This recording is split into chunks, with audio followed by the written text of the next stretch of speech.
পটলের খোসা আর লোটে মাছ দিয়ে এই শুটকি ভর্তা এতটাই মজা হয়, একবার বানালে স্বাদ মুখে সারা জীবন লেগে থাকবে। কথা দিচ্ছি, এইভাবে ভর্তা রেসিপি তৈরি করে দেখুন, ছোট থেকে বড় সবাই পছন্দ করবে। হ্যালো এভরিওয়ান, আসসালামু আলাইকুম। আরজুস কিচেন 93 চ্যানেলে সবাইকে স্বাগতম। আমি আজকে শেয়ার করছি পটলের খোসা দিয়ে আর লোটে মাছ দিয়ে ভর্তা রেসিপি। আমি এখানে পটল নিয়েছি, এখানে নিয়েছি লোটে মাছ, আর এখানে নিয়েছি পেঁয়াজ, রসুন, কাঁচামরিচ। এগুলোকে সুন্দরভাবে আমি কেটে নেব। আর সেজন্য প্রথমে আমি পটলগুলোকে খোসা ছাড়িয়ে নেব, এই জন্যে সামনের অংশগুলো আমি কেটে নিচ্ছি। আমরা অনেকেই কিন্তু এই পটলের খোসা ফেলে দিই, কিন্তু আমরা জানি না যে এই পটলের খোসা দিয়ে কতটা মজার ভর্তা রেসিপি তৈরি হয়।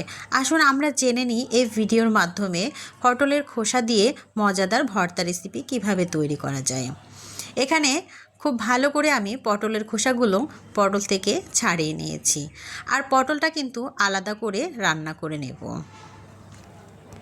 পটলের খোসাগুলো ছাড়িয়ে নেওয়া হয়ে গিয়েছে। আমি এখন পটলের খোসাগুলোকে সুন্দরভাবে কুচি কুচি করে কেটে নেব, আর বেটে নেওয়ার সময় সুবিধা হবে। আর এর ভেতরে তেল মশলা ঢুকবে, খেতে কিন্তু অসাধারণ লাগবে। আমার পটলের খোসাগুলো কেটে নেওয়া হয়ে গিয়েছে। আমি এখন লোটে শুটকি যেটা রেখেছিলাম সেটা আমি একটা কাঁচির সাহায্যে ছোট ছোট টুকরো করে কেটে নেব। আর কেটে নিলে সুবিধা হবে ভেজে নেওয়া। আমি এটা ভেজে নিয়ে রান্না করব, আর সেজন্য আমি এটাকে টুকরো টুকরো করে কেটে নিলাম। আর এখানে পেঁয়াজ রসুনগুলো আমি খোসা ছাড়িয়ে নিচ্ছি। একটু টুকরো টুকরো করে আমি এগুলোকে কেটে নিয়ে ফিরে আসছি। ভিডিওর এই পর্যন্ত যারা চলে এসেছেন, একটা লাইক দিতে ভুলে গেছেন, অবশ্যই একটা লাইক দিয়ে পুরো ভিডিওটা স্টার্ট করার অনুরোধ রইল। আপনার একটা লাইক আমার ভিডিওকে অনেক দূর পৌঁছে দিতে সাহায্য করবে। আর এখানে আমার সম্পূর্ণ উপকরণগুলো কেটে নেওয়া হয়ে গিয়েছে। আমি এই শুটকি মাছগুলোকে সুন্দরভাবে গরম পানি দিয়ে একটু ভিজিয়ে রাখবো, আর ভিজিয়ে রেখে পরিষ্কার পানি দিয়ে আবারও ধুয়ে নেব। তাহলে ভেতরে যে ময়লাগুলো থাকবে সেগুলো সুন্দরভাবে পরিষ্কার হয়ে যাবে। আর এগুলো সুন্দরভাবে ছেঁকে নেওয়ার পরে আমি এগুলোকে তেলে সুন্দরভাবে ভেজে নেব। এই জন্যই আমি চুলায় একটা ফ্রাই প্যান বসিয়ে দিয়েছি, আর এখানে সামান্য তেল দিয়ে শুটকিগুলোকে সুন্দরভাবে ভেজে নেব।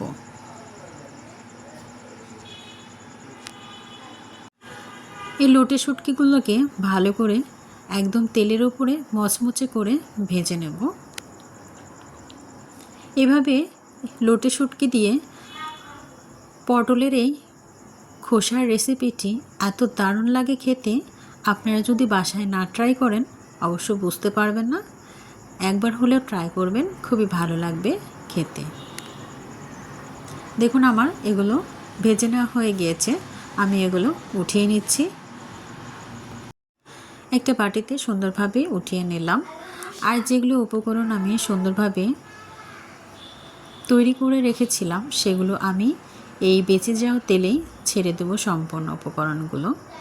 এখানে আমি কাঁচামরিচ, পেঁয়াজ আর পটলের খোসা, রসুন সম্পূর্ণটা আমি অফ ক্যামেরায় সুন্দরভাবে পরিষ্কার করে নিয়েছি।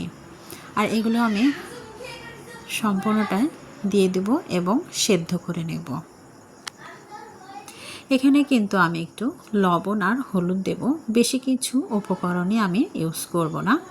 এখানে স্বাদ মতো লবণ দিয়ে দিচ্ছি, আর কিছুটা হলুদ দিয়ে দেব।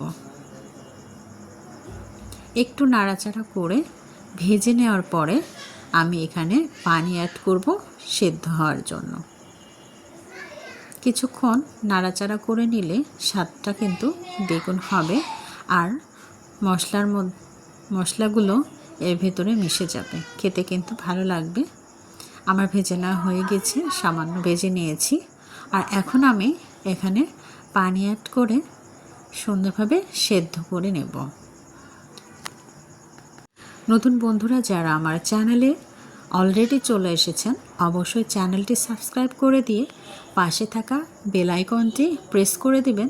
তাহলে আমার নিত্য নতুন ইউনিক রেসিপিগুলো পৌঁছে যাবে সবার আগে আপনার কাছে। আর সময় সুযোগ বুঝে আপনারা দেখে নিতে পারেন আর ভিডিওটি যদি বেশি ভালো লেগে থাকে অবশ্যই ফ্রেন্ডস অ্যান্ড ফ্যামিলির সঙ্গে শেয়ার করে দেবেন। আমার একটি ফেসবুক পেজ আছে, অবশ্যই এই ভিডিওগুলি ফেসবুক পেজ থেকেও আপনারা দেখতে পারেন। অবশ্যই পেজটি ফলো দিয়ে রাখবেন, তাহলে আমার সব রেসিপিগুলো ভিডিও পেয়ে যাবেন। এখানে আমি কিছুটা সরিষার তেল ইউজ করলাম। পানিটা একেবারে শুকিয়ে নেব, আর শুকিয়ে নিলে এগুলো বেটে নিতে ভালো হবে, টেস্টটাও কিন্তু অনেক ভালো লাগবে। এখন আমি সবগুলো উপকরণই বেটে নেব। প্রথমে বেটে নেব শুটকি, লোটে শুটকি যেটা ভেজে রেখেছিলাম, সেটা আমি একটু লবণ দিয়ে ভেজে নেব যাতে এটা টেস্ট ভালো আসে। এখানে আমি সুন্দরভাবে এই লোটে শুটকিটা আমি মিহি করে পিষে নেব। বেশি একটা মিহি করে নিই, একটু গোটা গোটায় আছে। তারপরে আমি ভেজে রাখা পটলের খোসাটা আমি বেটে নিচ্ছি। ভালোভাবে বেটে নিতে হবে যাতে পটলের খোসাটা সুন্দরভাবে মিহি হয়ে যায়। আমি দুইবারে অফ ক্যামেরায় বেটে নিয়েছি। এরপরে আমি এখানে বেটে রাখা লোটে শুটকিটা এখানে অ্যাড করব, আর কিছুটা সরিষার তেল আর একটা লেবু, আমি এখানে এক ফালি লেবু ইউজ করছি। এখন ভালোভাবে এগুলোকে মেখে নেব, নিয়ে আমি পরিবেশন করে দেখাচ্ছি। আর খেতে যে এতটা টেস্ট, না খেলে বুঝতেই পারবেন না। কেমন লাগলো আমার এই রেসিপিটি আপনাদের কাছে অবশ্যই কমেন্ট বক্সে জানাতে ভুলবেন না। যারা ভর্তা প্রেমী আছেন অবশ্যই চ্যানেলটি সাবস্ক্রাইব করে রাখবেন। আমি ইউনিক ভর্তা রেসিপি আপনাদের মাঝে শেয়ার করব। অবশ্যই চ্যানেলে চোখ রাখবেন, তাহলে ইউনিক রেসিপিগুলো পেয়ে যাবেন। কেমন লাগলো ভিডিওটি অবশ্যই কিন্তু কমেন্টে জানিয়ে যাবেন। সবাই ভালো থাকবেন, সুস্থ থাকবেন। আবারও দেখা হবে নেক্সট ভিডিওতে। সে পর্যন্ত সবাই ভালো থাকবেন। আল্লাহ হাফিজ।